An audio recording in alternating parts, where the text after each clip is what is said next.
कमेटियां जो है ये सियासतदानों के अंडर में है। जब सियासतदानों के अंडर में कमेटी आती है तो कमेटी उलमा को अपने अंडर में रखती है। ये मजबूरी का फायदा जो है ये सियासतदान उठाए हैं, उसका नतीजा जो है आज हमारी कौम में बेचैनी पैदा हुई है। उलमा जो है एक हद तक मासूम भी है और मजबूर भी है। अब देखो, मसाजिदों के नाम पे पैसे होते हैं, मदारिस के नाम पे, दरगाहों में प्रोग्राम के नाम से, अभी मिलाद के नाम से कुछ बता रहा था 2 करोड़ 1.5 करोड़ 3 करोड़ ऐसा बोल रहे थे। क्या ये पैसे नबी पाक की उम्मत ही नबी पाक के नाम से जब जेल में गए तो ये पैसा उनको खर्च कर करके नबी पाक को खुश नहीं कर सकते थे? ये इन्होंने भी एक तरह से अपने फायदे के लिए एक तरह से लाके फितना भी पैदा कर दिया। एक तरफ देवबंद का नाम, एक तरफ बरेली का नाम, एक तरफ दूसरा नाम, ये नाम बीच में क्यों लाते हो? अरे तुम मुसलमान हो, कलमा पढ़े हो, कलमे का हक तो अदा करो। तुम्हारा अकीदा ले जाकर खबर में बताओ ना, तुम्हारा अकीदा देख लेगा जिसने पैदा किया हो।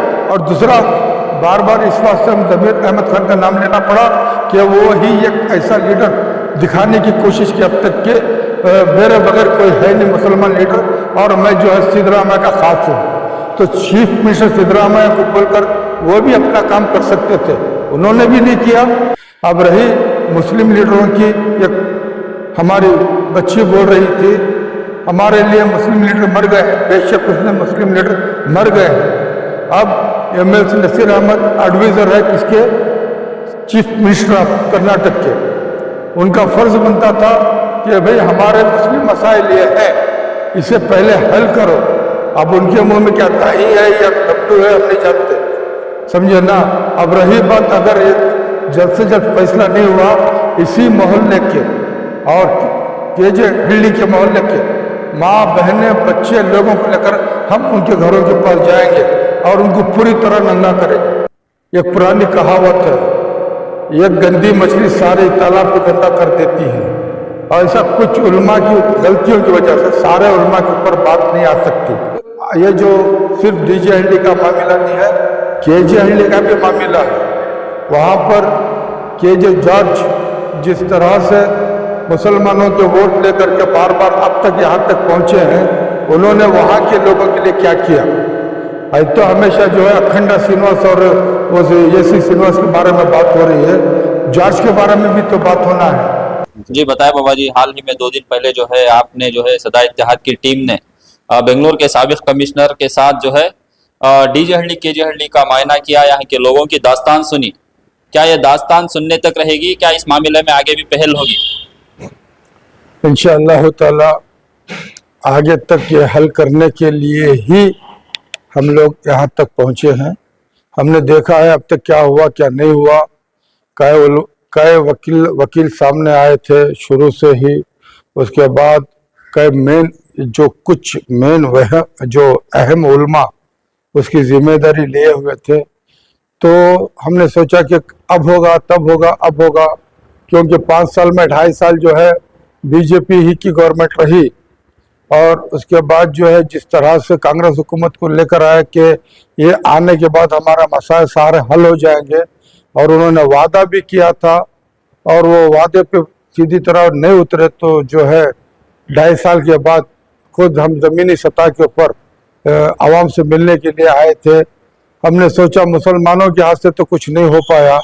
एक लॉ एंड ऑर्डर जो है IPS ऑफिसर है और उन्होंने रियासत को समझा है, कई लीडरों को साथ उन्होंने काम किया है, कई चीफ मिनिस्टर भी देखे हैं, कई होम मिनिस्टर भी देखे हैं। तो उनके पास एक दिमाग है, एक लॉ के हिसाब से क्या कर सकते हैं। इस वजह से जो है उनसे मैं मुलाकात किया तो उन्होंने बोले ठीक है, कौम के वास्ते आप आए हैं, मैं आता हूँ, बल्कि वो आए अपने एक रास्ता बताए हुए हैं।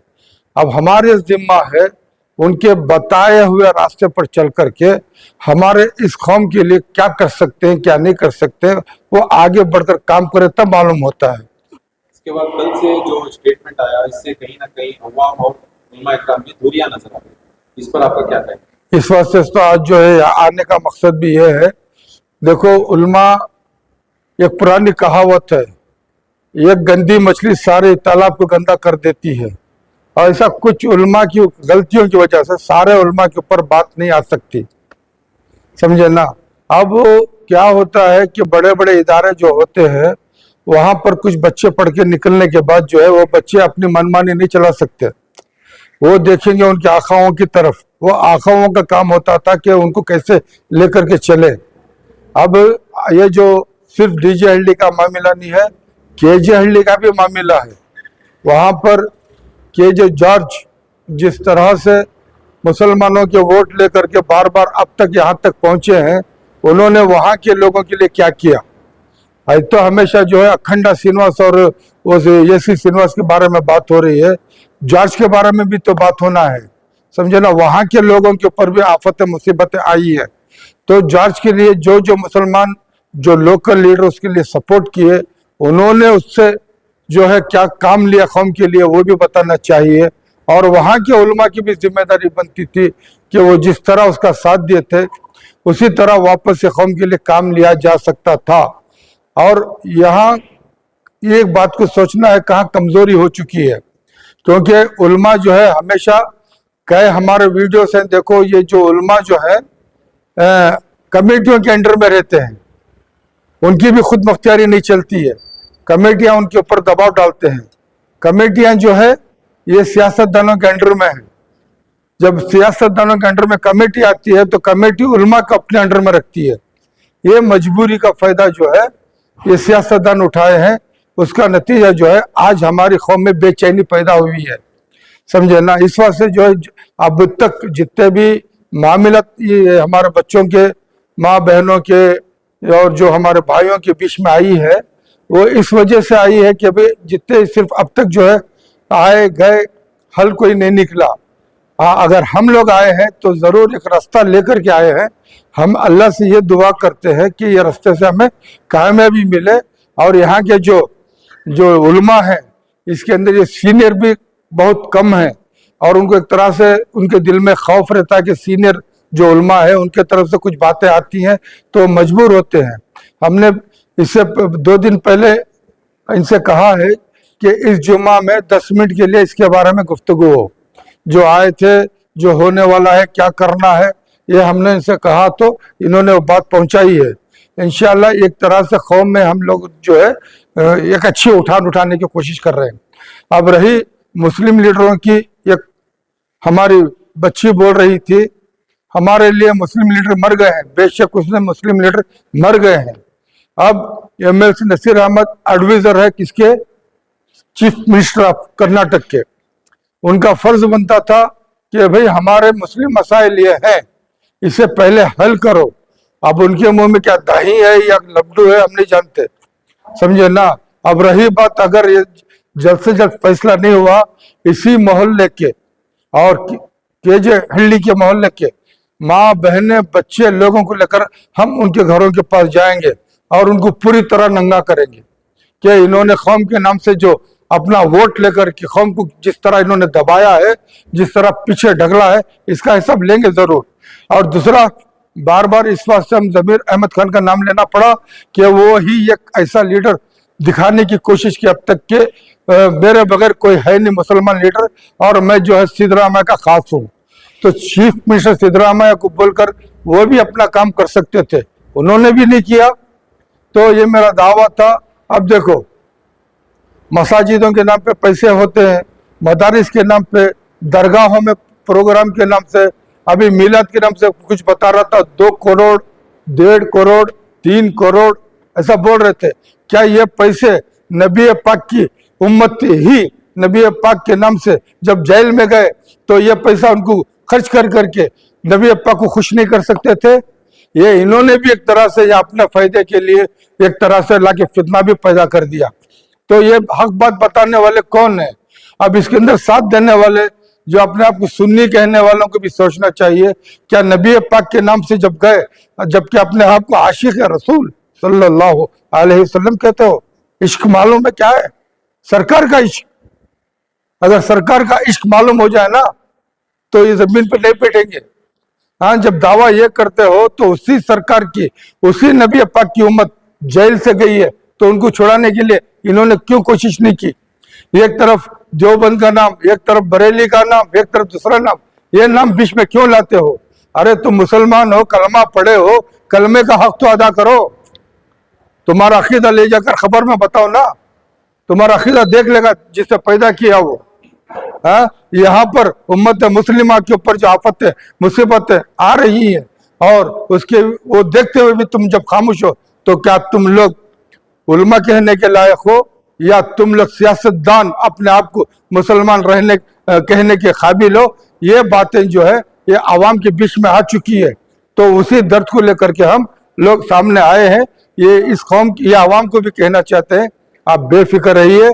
और जो जिम्मेदार हैं मसाजिदों के, उनको कहना है कि वो सियासतदानों के दबाव में आए बगैर उलमा के ऊपर कोई ये ना कहे कि आपको यही कहना है, आपको यही बोलना है, आप ऐसा ही चलना है। ये हुक्म बंद करें, समझे ना। ये कमेटियों के लिए एक पैगाम है, वरना इसके जिम्मेदार कमेटियां हैं, उलमा नहीं है। वो बेचारे मजबूर है, समझे नहीं। उलमा के ऊपर आप मत जाओ। उलमा जो है एक हद तक मासूम भी है और मजबूर भी है, समझे ना। इस वास्ते ये मोहल्ले के लोगों से मैं गुजारिश करता हूँ, आप इत्मीनान रखिए, इन्हीं उलमा से आपका मामला हल कराने की कोशिश करेंगे, बेफिक्र रहिए। बेंगलोर के पुलिस साबिक कमिश्नर आए थे, कैसी तरह से अमीर शरीयत से मुलाकात करेंगे, क्या अमीर शरीयत की तरफ से पहल हो इस मामले में? देखो, अमीर शरीयत को तकलीफ देना नहीं चाहते हम आगे से नहीं, राय मशवरा क्या करेंगे? जिस इंसान की सेहत इतनी कमजोर है, उनके ऊपर जाकर के क्या हम वोट डालेंगे? क्या हमारे में सलाहियत नहीं है? हाँ, कुछ बातें हम बतानी थी, वो बता चुके हैं, तो उनको ले जाकर के हम क्या सूली पे चढ़ाएं? क्या उनको जीने दें कि नहीं दें? वो उनका काम वो कर रहे हैं, हमारा काम हम करेंगे। तो बाबा जी कहीं ना कहीं अखंड श्रीनिवास से मुलाकात की, तो वो कह रहा है कि 4 लोगों पर केस किया है। भास्कर राव ने कह रहा है कि सीएम अगर चाहे तो सब कुछ हो सकता है, इसके बावजूद भी हमारे से कहाँ चूक हो रही है कि इस काम को मुकम्मल नहीं। ये देखो, शुरुआत से क्या हुआ कि बहुत से वकील आ गए कि हम फ्री में छोड़ाएंगे, वो करेंगे, ये करेंगे, ये एक अफवाह उठी। उसके बाद में जो जिसके भांजे की वजह से मामला आया, वो घबरा गया, वो पैसे देने के लिए आ गया। फिर उसके बाद दूसरा जो कामयाब होने वाला, वो पैसे देने के लिए आ गया। लोगों को एक तरह से गुमराह होते गए कि अब ये आया है ये कर देगा, वो आया है वो कर देगा। एक तरह से भ्रम था, लेकिन ये जो भ्रम में ही ये हाल हुआ है हमारे लोगों का, समझे ना। अब रहा जो कमिश्नर, जो एक्स कमिश्नर जो आए थे, उन्होंने रास्ता बताया है, इंशाल्लाह चल करके देखेंगे। अगर यहाँ नहीं चला तो बताया ना, मैं तमाम लोगों को लेकर के इनकी हालत करेंगे, फिर देखेंगे ये किसकी हुकूमत है। समझे, हमारे वोटों से तुम हुकूमत बना करके हम ही लोगों को तुम कुचलते हो, तो इसका हिसाब ले लेंगे, ये मैं कहना चाहता हूँ।